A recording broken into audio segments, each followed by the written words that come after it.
Good evening, YouTube, and welcome to another episode of the Albino RHino beer review. Today you have the Rhino, and we're going to look at a beer.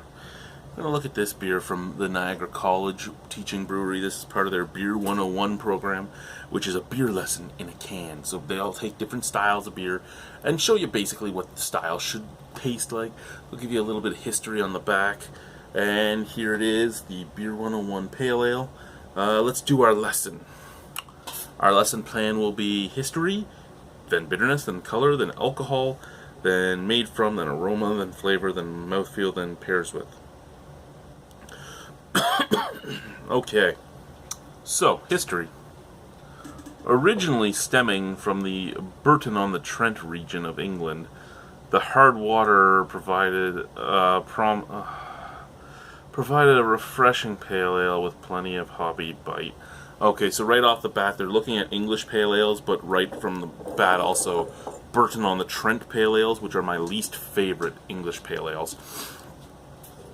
I find Burton-on-the-Trent water very sulfuric. I personally don't like it, and I do know they have done hard water. They've done batches where they did the differences in the water, and they'd add calcium and they'd add other things to make the water hard and soft. And so I'm worried that they've actually made hard water for this, and that worries me. Bitterness should be between 25 and 35 IBU. Color should be golden to light copper. ABV should be 4%. This is 5%, so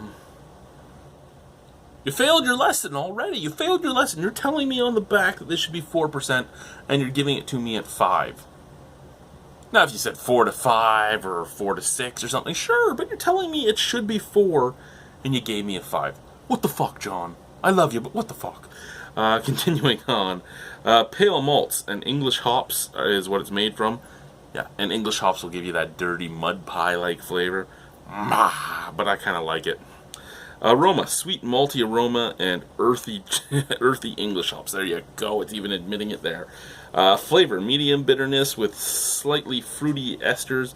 Overall balance. Mouthfeel, medium bodied with lower carbonation. And pairs with pub grub, or, like deep fried foods, meat and cheese sandwiches, quiches, and Mexican food. I've never actually really paired a pale ale with Mexican. I don't think I've actually had real Mexican. There's a few Mexican restaurants here. I've had, burritos and stuff from franchises. There's a really good burrito place here that's not a franchise. It's called Frijoles, and if you've never had Frijoles, you really have to go. Basically, they're like pound-and-a-half burritos, and everything's made fresh. Their hot sauces and everything are made fresh in-house. Great place to go. Everybody should go and try it if you've never tried it before. But that's where I get my burritos, and that's about the extent of my Mexican fare, because there isn't really much here. There's Carlos Cantina in St. Catharines. I've just never gone. I always mean to, and I just never go. Okay, so we have that light copper color that it talks about, just like the water pipes above me. Nice white head, big bubbles, big snap, crackle, pop. It says it should have lower carbonation, had a big head for lower carbonation, but there really isn't all that many bubbles moving in it, so I'd go with, yeah, most likely a fairly lower carbonation. Now, on to the smell.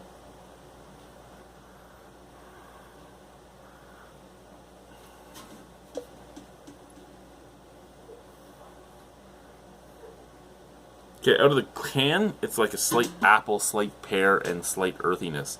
Out of the glass, it's a slight earthiness and a slightly sulfuric scent. So I'm getting that purposeful hard water smell. And whether or not they really added to the water to make it hard, or if that's just psychosomatic, I don't know. But that smell worries me.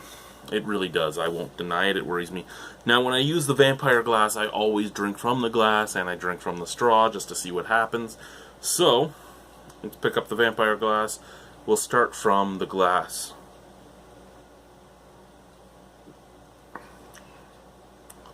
Okay. It actually says it should be medium-bodied. I find this very light-bodied. On par with the lager and the pilsner, almost. Carbonation, though, is very low. And that for me makes this a more enjoyable beer myself. I enjoy the lower carbonation more. It doesn't bloat you up, doesn't do anything really to you except for make you enjoy what you're doing. Little apple esters in there. Little bit of almost like a little bit of an apple, a little bit of a pear, and a little tiny touch of peach fruit in there. All esters off of the yeast. A little biscuitiness in the back end as well, mixing with that slightly dirty, earthy flavoring.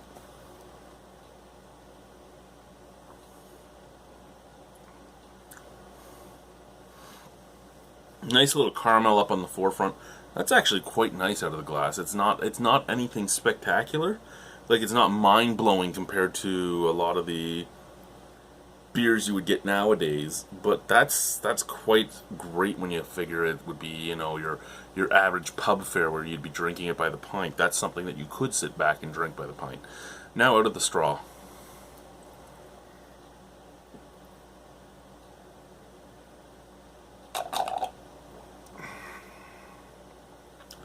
More of the earthy hops show up from the straw.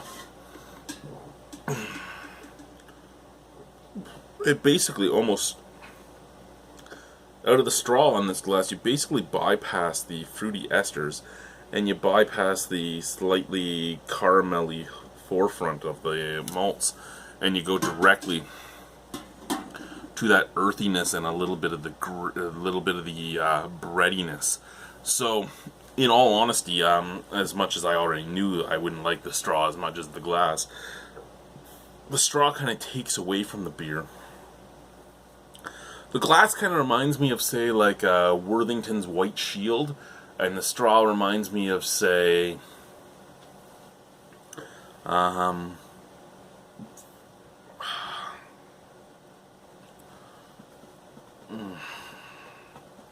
couldn't even tell you. The straw, there is something that the straw reminds me of. I just can't think of it off the top of my head.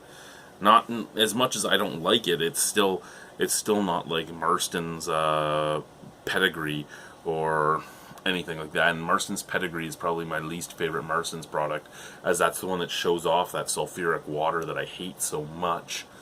But I'm not getting that sulfuric water on this. I'm getting a nice flavor all the way through, no matter which way I drink it. But I do really enjoy the glass more because I'm getting more of those fruit esters. I think the fruit esters are what make the beer. Not that you care, because none of you are going to have a vampire glass to drink it out of, nor are you really going to care, right? Like, I could chug so much faster out of the glass, but I'm going to do my final chug right out of the straw tonight. Out of 10 on this beer, I'm going to give this a 7.5. I actually do quite enjoy this, and I have no problem at all drinking this, and this could be a great beer to share with my buddies, or share with my stepfather, not my stepfather, my father-in-law, or anyone else while I'm watching a movie, doing anything. This would be a good camping beer as well. And it's a great introduction to an English pale ale. I wish it would actually say English pale ale, though, because just saying pale ale, you're leaving yourself open to a lot. There is a lot of different variants of a pale ale, but this is the classic pale ale, and that's great. Cheers to Niagara College for making this. Cheers to whoever came up with this idea, be it John or one of his other profs, or be it one of the students that thought, hey, we should do this. This is a great thing, and everybody in Niagara that is interested in beer should go and buy these. They're $3.25 a can, and they have 6 styles out right now, and they're going to do a bunch more, and you really should go out and get them just so that you can learn what the styles really mean. Thank you, guys. Goodbye. Cheers.